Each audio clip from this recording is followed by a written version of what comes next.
Les gars, j'ai jamais été aussi productive que quand je suis en Colombie. Clairement, je me lève à 6h, je fais 30 minutes de sport. Ensuite, je prends ma douche, là je vais aller la prendre. Je prends mon petit déj, je fais de la méditation. Et ensuite, j'organise ma journée. Me lever à 6h du matin en France, jamais de la vie. Donc voilà, je suis assez fière de moi et je vais aller prendre ma douche et je vous dis à tout à l'heure. Je suis pas sortie ce matin, il pleut, il fait pas beau, il fait tout le temps pas beau ici, ça me saoule. Sinon j'ai commandé à manger, je suis partie sur l'application Happyco. C'est une application qui liste les restos vegan et végétariens partout où que vous soyez dans le monde. Donc j'ai commandé des tacos vegan et du coup je vais aussi me caler devant un épisode des Bull Girls. C'est le bordel, mais voilà un premier taco avec salade d'avocat.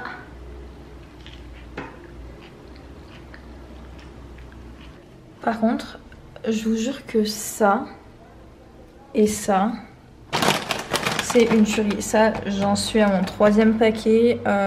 J'aime trop, c'est trop bon. Et ça, cette boisson là, c'est trop bon. Ça me rappelle un peu la boisson Québec qu'on a en France. Ça n'a pas exactement le même goût, mais c'est trop bon.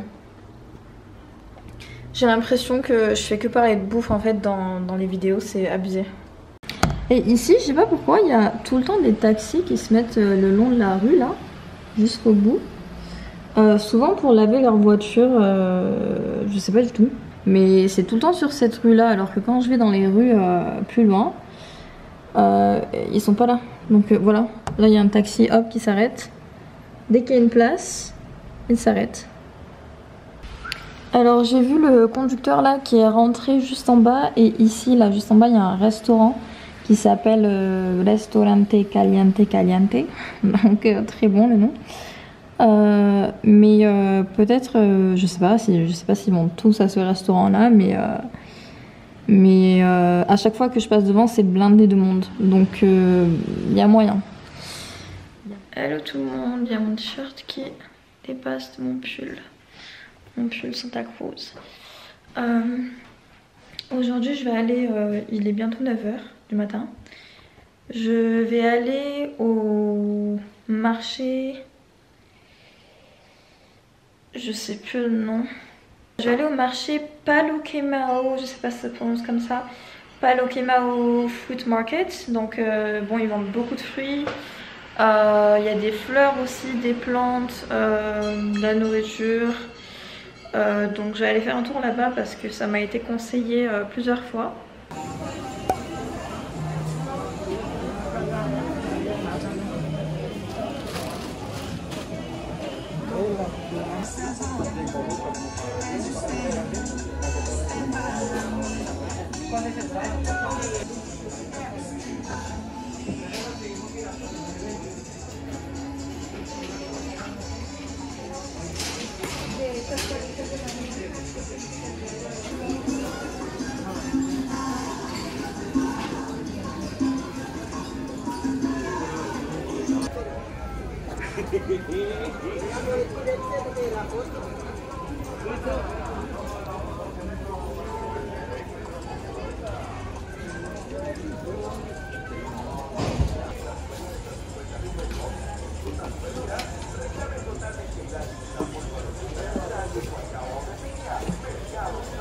Bon les gars, je suis rentrée, comme vous avez vu j'ai pu filmer un peu quelques trucs. Par contre c'est le bordel, genre le marché il est immense, c'est un labyrinthe. Je suis passée 3 ou 4 fois par les mêmes endroits. Et le pire c'est que les marchands, ils viennent tous t'aborder au même moment. Ouais, qu'est-ce que vous cherchez, est-ce que vous avez besoin d'aide et tout. Et moi je suis là, je comprends pas trop. Genre j'étais là, je disais solo estoy mirando, no hablo español, lo siento. J'ai dû dire ça 50 000 fois ce matin. Et il y avait tellement de fruits, je crois que j'ai jamais vu autant de fruits en une seule fois dans ma vie. En fait il y avait un immense marché de fruits, et puis on marchait encore quelques mètres, il y avait encore un immense marché de fruits, et puis on marchait encore, et puis il y avait un autre marché de fruits. Fruits et légumes, hein, c'était ouf. Et puis ensuite je suis partie à côté à l'improviste. Je savais pas qu'il y avait un centre commercial, mais du coup je suis partie à côté dans un centre commercial. Et là c'est un peu plus calme.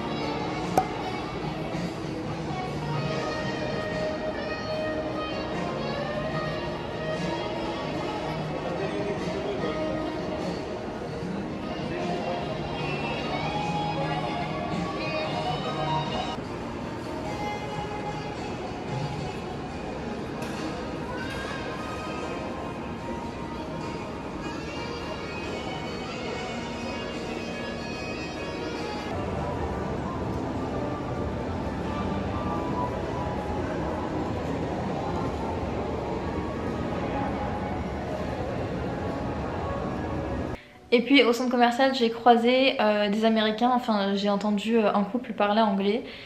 Et je leur ai dit, excusez-moi, juste pour vous dire que ça fait trop du bien d'entendre quelqu'un me parler anglais parce que ça fait plusieurs jours que je suis ici et je parle pas un mot d'espagnol et je suis perdue avec les Colombiens, je sais pas ce qu'ils me disent, je sais pas comment m'exprimer, etc. Donc juste ça fait trop du bien de m'entendre parler anglais. Et on a parlé un petit peu et ils m'ont dit qu'ils étaient américains et qu'ils étaient aussi digital nomades, donc ils vont rester en Colombie quelques mois. Donc voilà, ça fait un peu de bien d'avoir une discussion avec quelqu'un. Il est 8 h et j'ai commandé sur l'API, donc l'équivalent de Uber Eats. Et j'ai commandé dans un restaurant vegan qui propose en fait les plats, tous les plats avaient l'air trop bons. Vraiment des variétés colombiennes en fait, mais version vegan. Alors ça c'est les haricots noirs, donc chorizo vegan. Ça je sais plus ce que c'est. Bon, du riz, maïs, enfin c'est vraiment tout ce qu'il y a dans le plat colombien qui s'appelle frirolata, je crois. Aujourd'hui, je vais vous raconter l'expédition cauchemardesque d'un très célèbre explorateur australien qui s'appelle Sydney en Australie. Il devient donc australien. Voilà, je vais pas raconter 2 histoires de suite où ça concerne des Anglais, ça va. Il faut savoir que lui, son truc, c'est les sciences. Je mets tout le temps ce pull parce que c'est le seul qui a une capuche. Et que ici, il peut se mettre à pleuvoir en 10 minutes. On sait pas. Et la météo n'arrive pas à le prévoir. Donc c'est le seul pull qui me permet de me protéger de la pluie. Et comme je prends une banane comme ça là, il n'y a pas la place pour mettre mon parapluie dedans parce que j'ai pas envie de m'encombrer et j'ai pas envie que comme ça on peut pas m'arracher le sac quoi. J'ai réservé une place à 10 h pour visiter le musée de l'or à la Candelaria. Et la visite dure 1 heure et ensuite je voulais visiter un peu la Candelaria parce que voilà c'est le quartier touristique, mais on m'a dit qu'il fallait faire attention quand même par rapport au portable et tout, donc je sais pas si je vais trop filmer. Bref, c'est parti.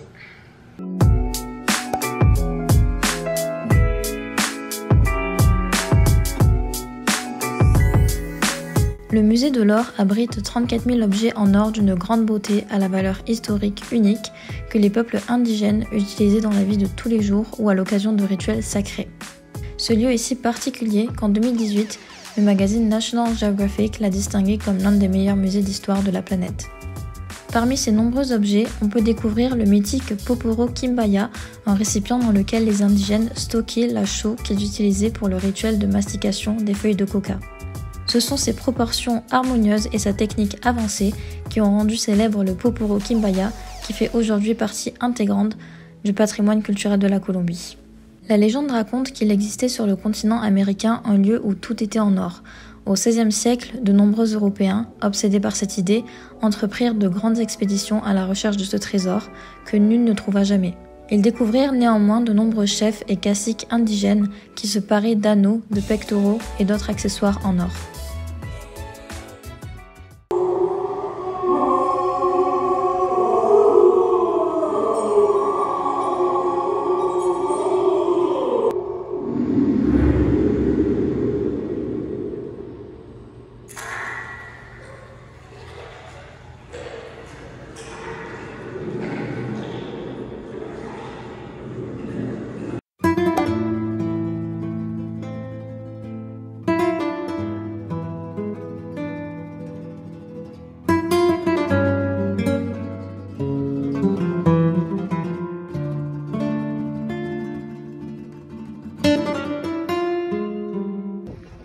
Les gars, j'ai jamais vu autant de pigeons de ma vie.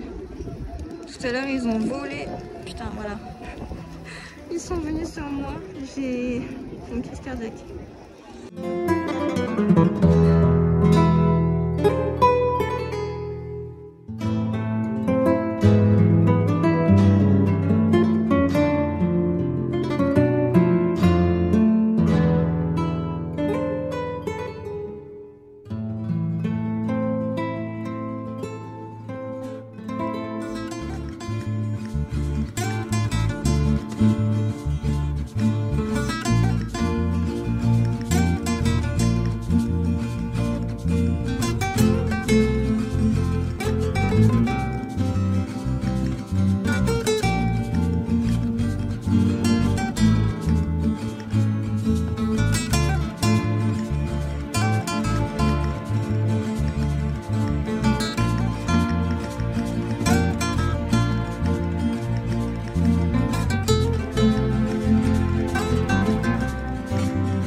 Bon, je suis rentrée et c'était trop bien parce que évidemment j'ai vu le quartier touristique, la Candelaria, enfin la place Bolivar, etc.